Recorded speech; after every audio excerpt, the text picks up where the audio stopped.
So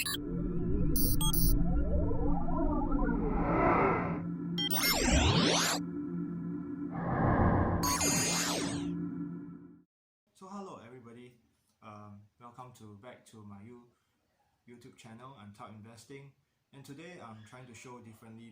I'm trying to show myself in the video. It's a bit hard when you have a child and then you're working from home. It's a bit hard to take videos during the day, and then so now that I have some time, probably that's why I decided to take this video. I can only do editing at night, so it's a bit hard when I want to show my face and to record a video. That's why there's some delays in this releasing of the videos itself.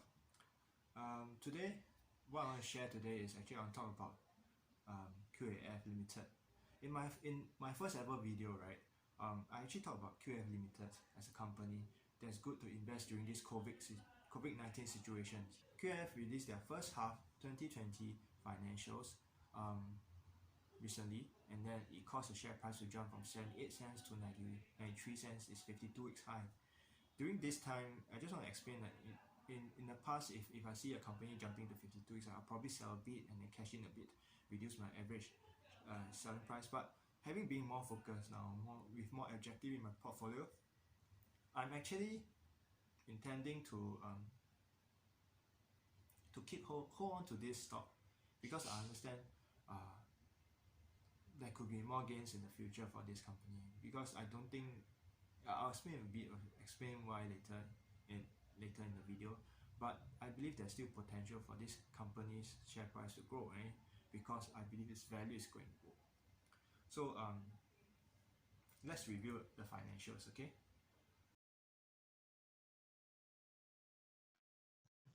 So this is the financial report for QAF Ltd. It's half year 2020, first half of the year 2020 financials. So let's take a look and try to understand what makes everybody believe that this company is performing better. So let's take a look. Firstly, its revenue increased 10%, and its cost of material decreased 1%. This actually means that its gross profit actually increased, and its gross margin also increased. So moving forward, the market will probably think that this company will perform better, since it has been performing this way during the lockdown period. So let's take a look at how this gross margin increase caused the change in the net profit. If you look here, right, the net profit after tax, right, actually increased 10 times from the figure the year before. So that's pretty amazing that they did so well during the COVID-19 period, during this lockdown. Then let's take a look at the cash flow. Maybe you want to ask why I'm not looking at the balance sheet itself, because if you understand this company, right, it's a company that's selling staple products, and this product will be sold on a recurring basis, on a regular basis. So its cash flow is rather predictable and should be more predictable, and then that's why we probably do not need to consider too much about the balance sheet, because whatever that will affect them is probably revenue and its cost of material, right? And if they don't do stupid things to their balance sheet, then probably we should just focus more on the cash flow. So let's go and take a look at the cash flow, right?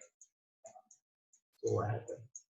So as you can see here, the cash flow increased, right, from 31 million to 47 million, and the free cash flow also increased, right?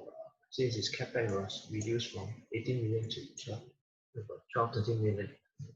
Its free cash flow increased for the first half of the year 2020, and investors should be expecting better results for this full year 2020.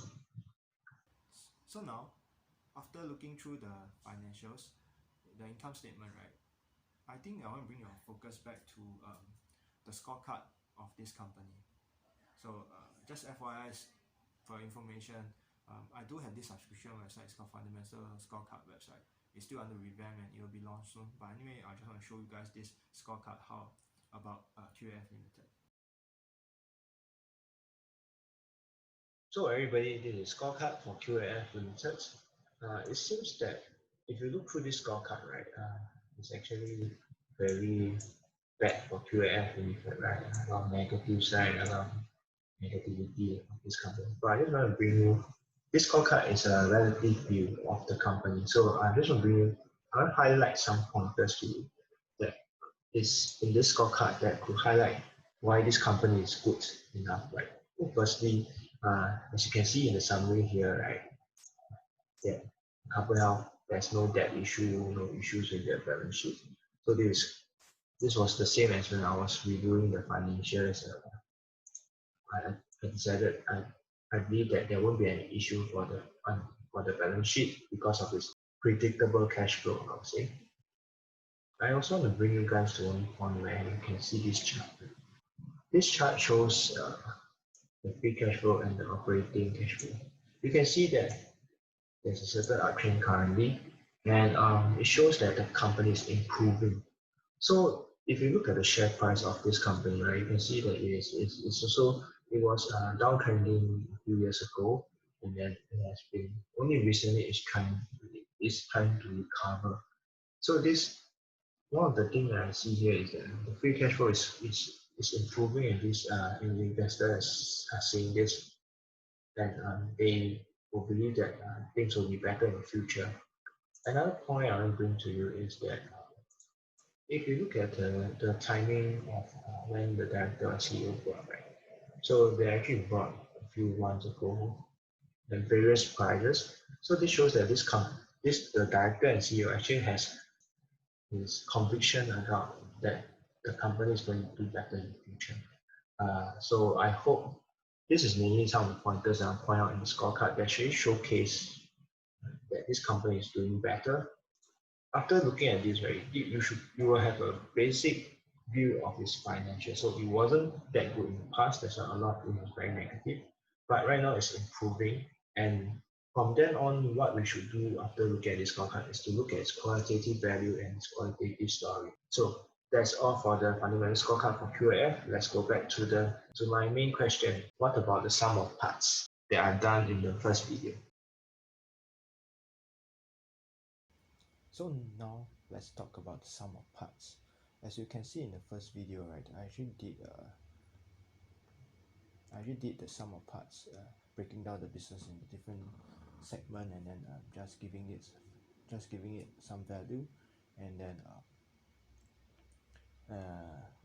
coming out with a value per share at 1.12. So with regards to a better results, since we have a better result now, right?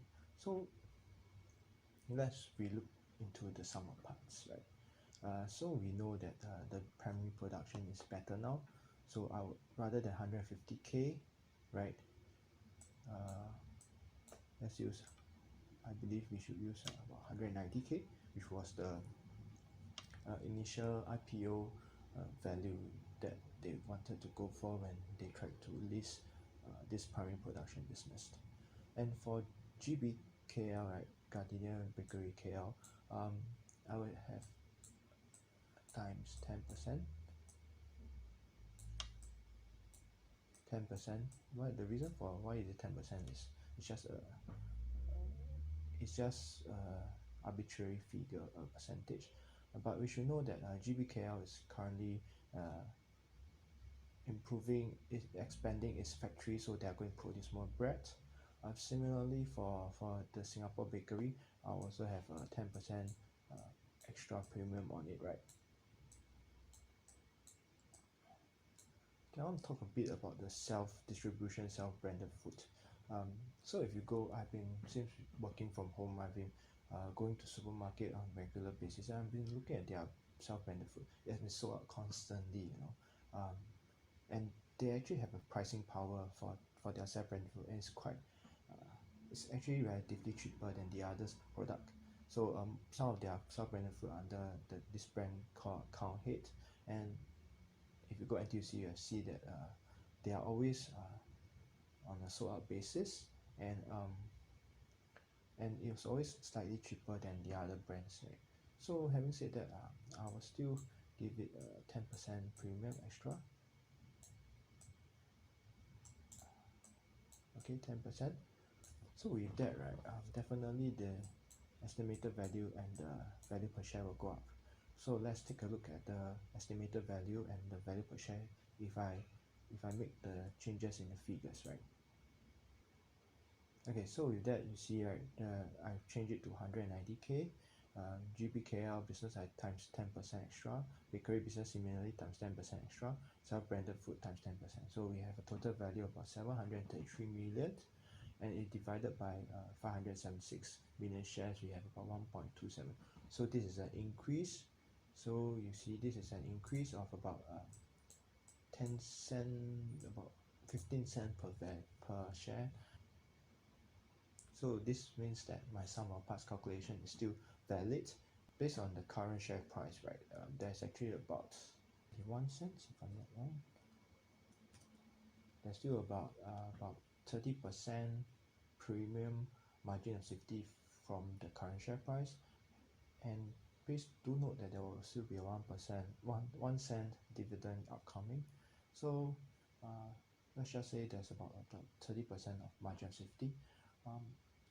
To me, this is still alright, but you must understand that this business will probably get better in the future, and especially if it sells its there's actually plans to sell the parent production. If it actually sold the parent production, there could be a special dividend upcoming.